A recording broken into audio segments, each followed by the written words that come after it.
Olá pessoal, sejam bem-vindos ao Habitability, um podcast oferecido pela MRV & Co e apresentado por mim, Luiz Gustavo Pacete.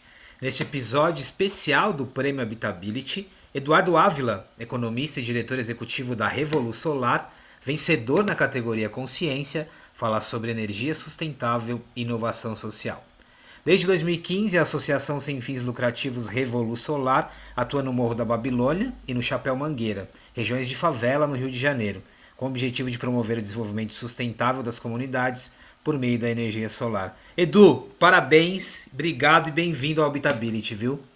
Obrigado, Luiz, e ao time todo aí da Habitability, da MRV, pela oportunidade de mostrar nosso trabalho lá no prêmio e continuar mostrando aqui com mais profundidade nesse papo com vocês, para que a gente consiga trazer mais gente para participar e somar nessa revolução solar no Brasil, né? Vamos embora. Bora. Edu, tem vários temas pra gente tratar hoje, inclusive energia limpa, impacto social, são assuntos que já aparecem, né, no Habitability aqui com muita frequência, nós já falamos sobre isso, inclusive a questão da mudança de comportamento do consumo, né, e é muito legal que a Revolução Solar tenha sido reconhecida e você possa trazer um pouquinho dessa visão agora, aliando a impacto também, né. Dá um contexto pra gente, pra quem não conhece a Revolução Solar, quem ainda não viu o conteúdo que nós produzimos sobre a premiação, como que ela surge e ela surge para resolver qual tipo de problema? Boa.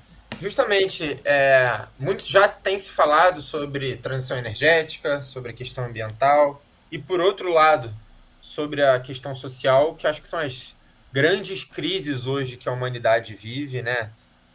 Que põem em risco a sustentabilidade da humanidade no futuro, só que pouco se fala da interseção dessas duas crises e de como que a gente pode, como é que elas estão conectadas e como é que a gente pode desenhar soluções que resolvam de uma vez só as duas coisas, né? Então matar dois coelhos com uma cajadada só. Eu acho que a energia solar, principalmente nessa modalidade distribuída, descentralizada, é uma ferramenta muito importante não só de combate às mudanças climáticas, mas também de transformação social, por poder gerar energia na ponta, gerar empregos de qualidade, aproximar o consumidor final desse setor, criando a consciência que você estava falando. Então é nesse conceito, nesse contexto que surge a Revolução Solar. É, Vendo as dificuldades de acesso à energia elétrica que favelas aqui do Rio passam, mas como a gente vai falar lá na frente, também outros tipos de comunidades pelo Brasil estão trabalhando, comunidades indígenas também na Amazônia agora, que têm similaridades no sentido da dificuldade de acesso à energia. Quer dizer, tem quase 1 milhão de pessoas hoje, Luiz, na Amazônia, sem acesso à energia elétrica, desconectadas da rede elétrica. Isso é uma perspectiva da pobreza energética. Mas tem uma outra perspectiva que é a capacidade das pessoas de pagarem pela energia por uma quantidade de energia que permita uma qualidade de vida digna. Então tem uma pesquisa recente que saiu do IPEC que mostra que 46% dos brasileiros gastam mais do que a metade do seu orçamento familiar com despesas de energia. Então estão tidas nessa tal linha da pobreza energética, ou seja, pessoas que não conseguem consumir energia a preços acessíveis. É nesse contexto que a Revolução Solar surge, vendo que a energia solar é uma ferramenta que pode resolver esses problemas, diminuir desigualdades enquanto respeita os limites ambientais, mas que até agora no Brasil está limitada aos mais ricos. Só os mais ricos que têm acesso a essa tecnologia hoje e são os que menos sofrem com a crise energética, com o custo alto da conta de luz.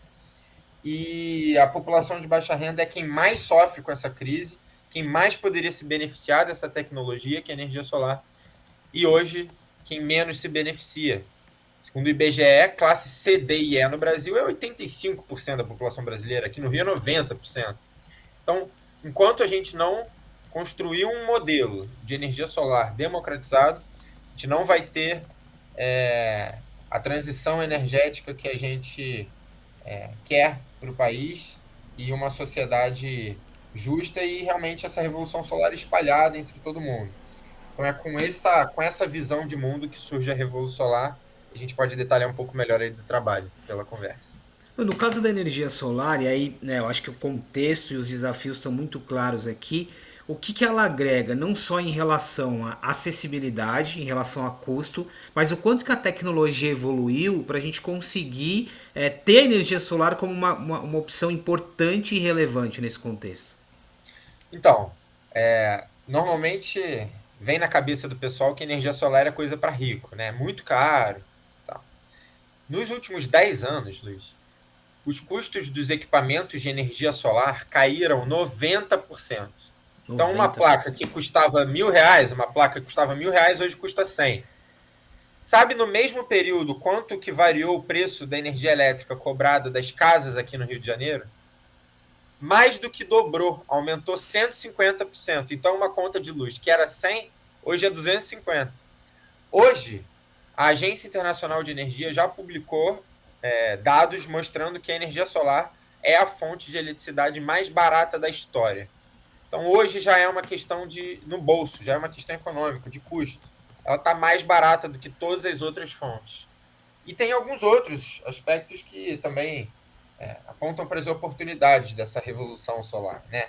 A energia solar fotovoltaica também é a fonte de energia entre as renováveis que mais gera empregos, disparado, ano após ano. Então, no Brasil, só nos últimos 10 anos, que é quando a gente tem a regulação para geração distribuída de energia solar, já foram quase 700 mil novos empregos gerados pela energia solar.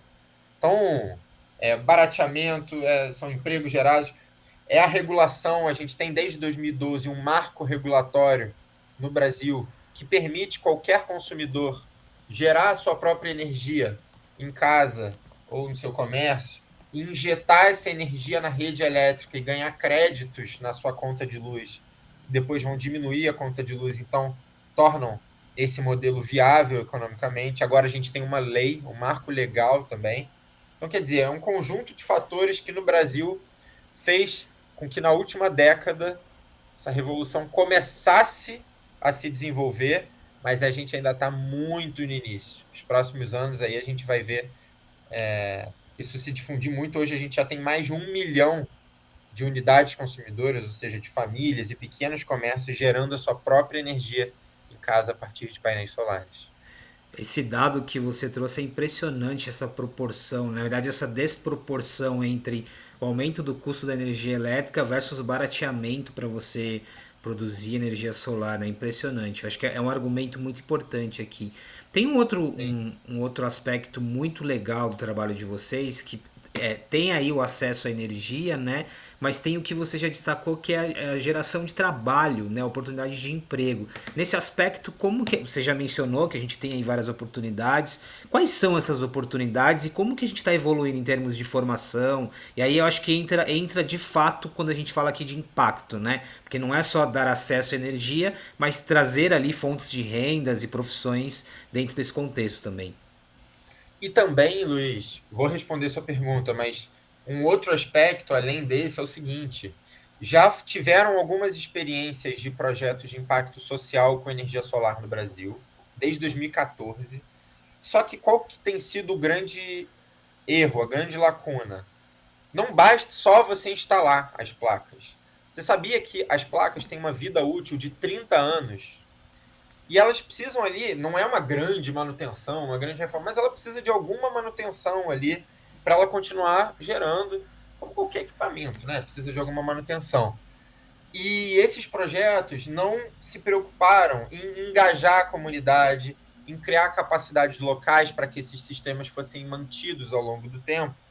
E em todos esses projetos, 1 ou 2 anos depois, as placas quebraram, se deterioraram, sucatearam e não estão mais gerando energia.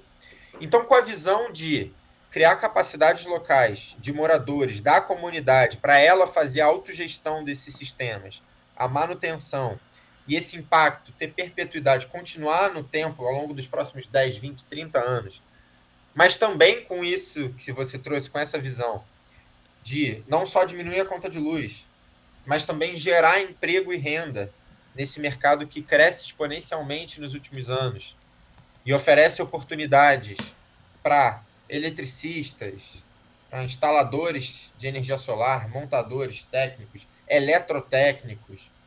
Isso diretamente na tecnologia, mas também sistemas de informação, TI, comunicação, marketing, vendas, finanças, administração. É como qualquer outro mercado, como qualquer outra indústria. As empresas precisam se desenvolver, vender, se administrar. Então, tem oportunidades para todo mundo, em todos os campos. Eu não sou engenheiro, às vezes o pessoal acha que eu sou engenheiro.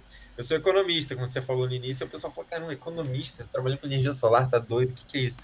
Gente, a energia é o que está na base da economia moderna. Sem energia limpa, acessível, moderna, firme, a gente não tem nenhuma indústria. Todas as grandes indústrias têm especialistas em energia. Na MRV tem o pessoal, eu conheci lá depois do prêmio, conheci o pessoal especialista de energia solar, mandar um abraço ao Gabriel aqui, que é um especialista de energia solar da MRV. Quer dizer, uma empresa construtora, tem oportunidade de trabalho em todos os segmentos vão precisar de energia. E qual é a energia mais barata, como a gente falou? Solar. Então, tem todo tipo de oportunidade, mas ainda tem uma lacuna, Luiz. Como é um mercado muito novo, a gente tem um déficit muito grande de formação técnica no Brasil, na indústria, na ciência, em todos os outros segmentos. E não é diferente com a energia solar. Tem uma lacuna muito forte de capacitação técnica e profissionalizante para esse setor. E então, para que a gente aproveite essas oportunidades de geração de emprego e chegue em quem mais precisa e tenha mão de obra qualificada para fazer essa indústria crescer com qualidade, é preciso investir em programas de capacitação profissional também, e é o que a gente faz nas comunidades que a gente trabalha. A gente tem essa metodologia que, ao invés de só instalar, a gente também capacita os moradores para eles fazerem manutenção, autogestão, garantir a continuidade daquele impacto e também conseguir empregos na cidade. Aqui no Rio tem muitas oportunidades, e no Brasil todo, para que se gere emprego e renda de qualidade também. É interessante, Edu, porque a abrangência desse assunto, né? A gente não tá falando. Aqui no Habitability a gente já falou de cidades inteligentes, internet das coisas, a evolução, né, da sociedade, da tecnologia como um todo, ela passa por energia, né? A gente está cada vez mais conectado, a gente está cada vez mais digital e tudo isso passa por energia, né? Como que a gente vai trazer esse equilíbrio ambiente e consumo, né? Então é muito abrangente. Enquanto você falava aqui, eu tava pensando, para jornalista tem muita oportunidade também, né? Imagina o tanto de conteúdo que a gente não tem, né, para educar as pessoas, até porque a gente está falando de mudança de consumo, né? Vamos pegar esse gancho aqui. Não, deixa eu só comentar nisso que você está falando. A energia solar, distribuída principalmente, ela cria um ecossistema, uma infraestrutura que é muito favorável para o desenvolvimento de novas tecnologias digitais. Tem esse campo que é muito importante dentro dessa transição energética. Por exemplo, quando você gera energia de forma descentralizada, você cria uma possibilidade de inclusão, por exemplo, de sensores para conectar aparelhos através da internet das coisas. Você começa, por exemplo, a ter oportunidade de vender energia para o seu vizinho, criando uma configuração que, fora aqui do Brasil, já ficou conhecida como P2P, Peer-to-Peer Energy, que você precisa de uma infraestrutura digital também, que tecnologias como blockchain permitem. Então, e aí a energia solar é mais barata. Então, por exemplo, para o blockchain, para as moedas digitais que são intensivas em energia, a questão do consumo de energia já é uma questão, e aí a geração descentralizada de energia solar nos data centers é mais barata. Então, quer dizer, tem muita. É uma revolução só que a gente está vivendo, e que está tudo interligado, e a energia solar vem como um meio para possibilitar isso tudo. Né? E sim, tem jornalistas já especializados em energia solar hoje. Tem muito conteúdo sobre sustentabilidade que tem que falar desse assunto. Então, super concordo contigo. Edu, quando a gente leva para o lado do consumo e agora expandindo, daqui a pouco a gente volta para falar até os aprendizados de Rio de Janeiro e Manaus, mas quando a gente começa a olhar para a mudança de consumo como um todo, quando a gente extrapola a nossa discussão, o que está acontecendo? Assim, quais os níveis que você percebe, primeiro, das pessoas entenderem o que é energia limpa, das pessoas entenderem que é mais acessível, né? Eu acho que você tocou muito bem nesse ponto. Às vezes a gente acha que é algo muito tá distante, ou é caro, ou precisam de estruturas que são difíceis de manter, né? Mas o que, que a gente está mudando? Primeiro, em relação ao comportamento das pessoas e o que você tem visto por aí em relação a perfis diferentes de pessoas interagindo com esse assunto. Olha, eu acredito muito que ao você possibilitar essa geração descentralizada e você vê a placa ali gerando energia, ela é uma plaquinha azul que te transporta para esse mundo da sustentabilidade. Aqui em casa foi assim, por exemplo. Todo mundo, quando instalou, começa a entender apaga a luz, e porque você tem, dentro da ciência comportamental, tem esse efeito posse que se chama, né? Quando você está envolvido com a produção ou com a propriedade de uma tecnologia ou de um produto, você passa a dar mais valor para ele. Então, a partir do momento que você está vendo a energia sendo gerada, você passa a dar mais valor, você entender melhor a luz, o ar-condicionado, a conta de luz. Então, isso cria uma mudança de comportamento de consumo de energia muito forte. Inclusive, a minha monografia em economia aqui na Federal do Rio de Janeiro foi sobre isso, foi sobre comportamento em energia solar. Mas então tem esse aspecto da conscientização que a energia solar distribuída possibilita para quem vê ela acontecendo e interage com esse setor que tradicionalmente é tão distante da gente, né?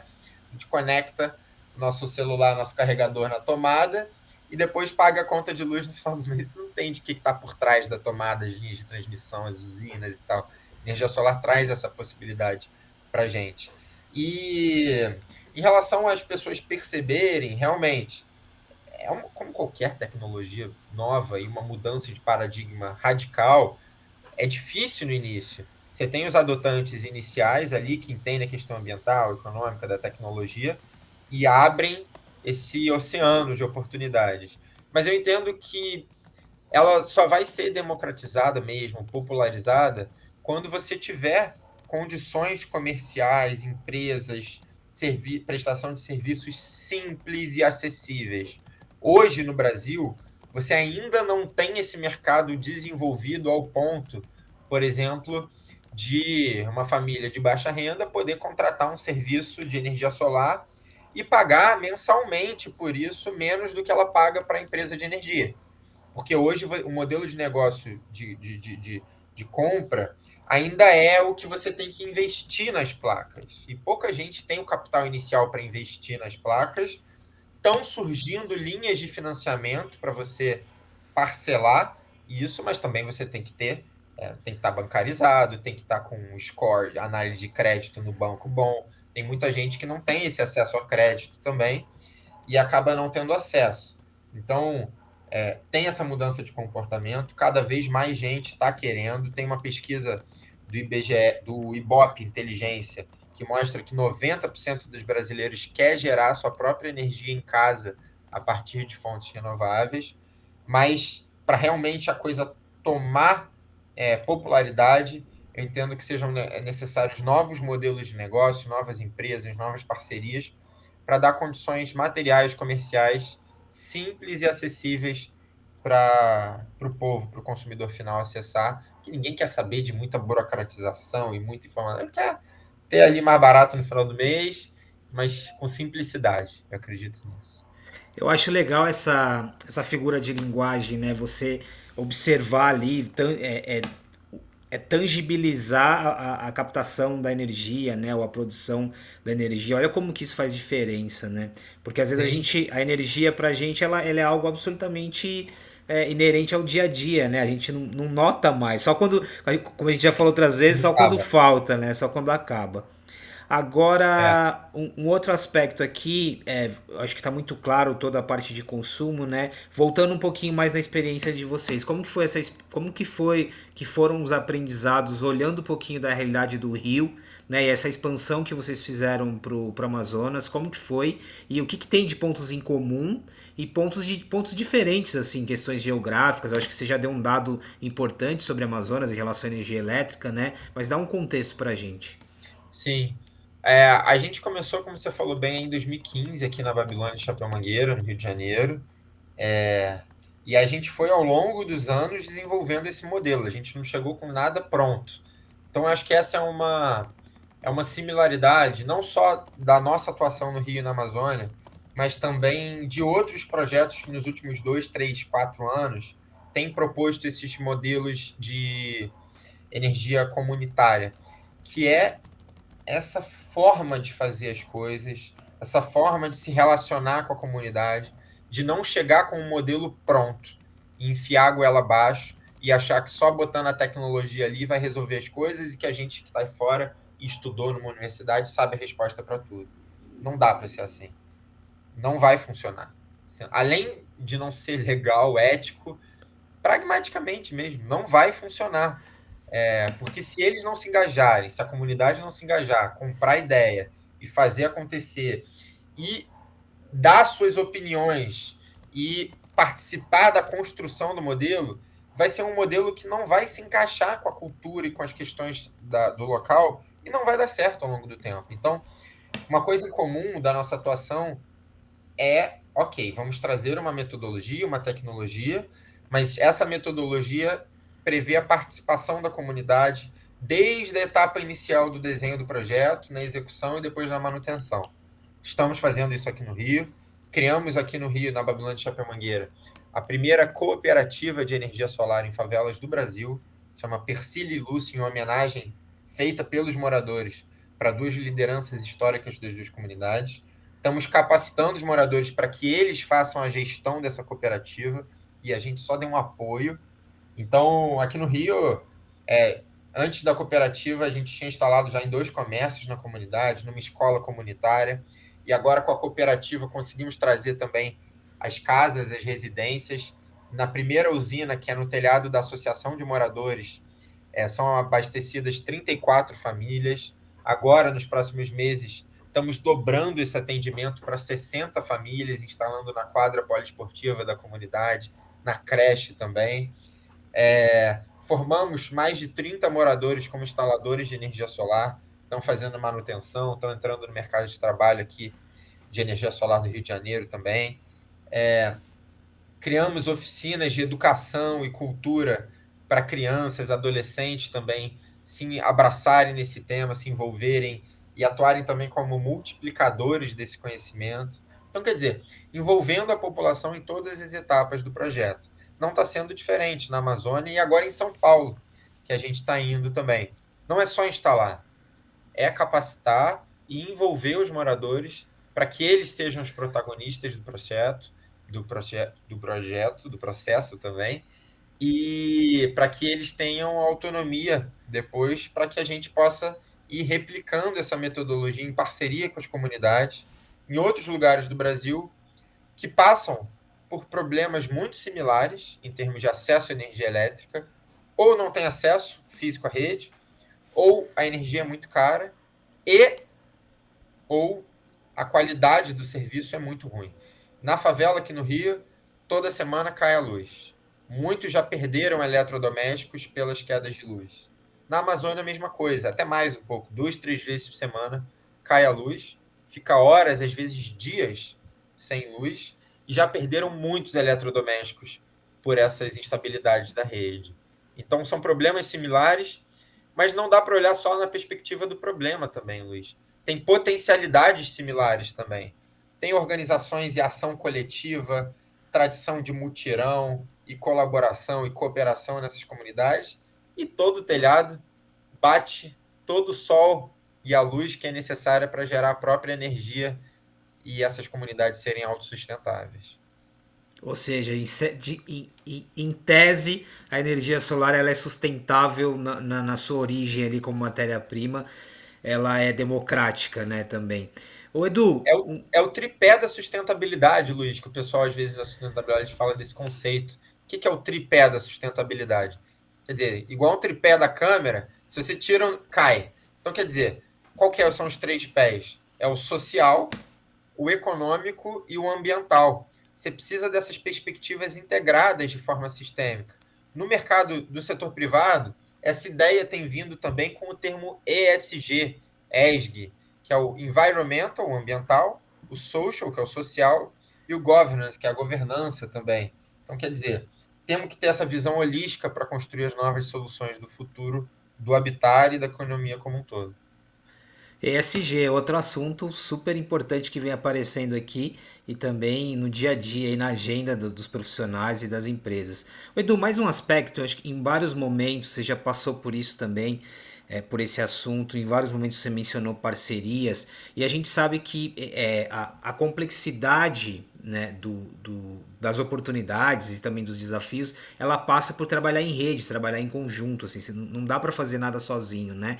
Como que a gente avançou nesse sentido também? E aqui, quando eu falo trabalhar em rede, inclui as parcerias público-privadas, inclui as organizações, as entidades, outras entidades sociais também, ou seja, todo mundo que está ali, as próprias empresas que estão, de certa forma, contribuindo, né? Então, como que a gente evoluiu e por que não dá para falar sobre esse assunto sem falar sobre esse olhar de rede também? Porque, como a gente viu, energia é transversal, né? As políticas públicas, do governo federal, dos governos estaduais e municipais, demandam acesso à energia para funcionarem, para se materializarem. Então tem essa, inclusive no Luz para Todos, tem essa previsão da necessidade de integração dele com as outras políticas públicas. No setor da MRV, por exemplo, não tem como você pensar construção civil e empreendimentos habitacionais se você não olha a perspectiva da energia.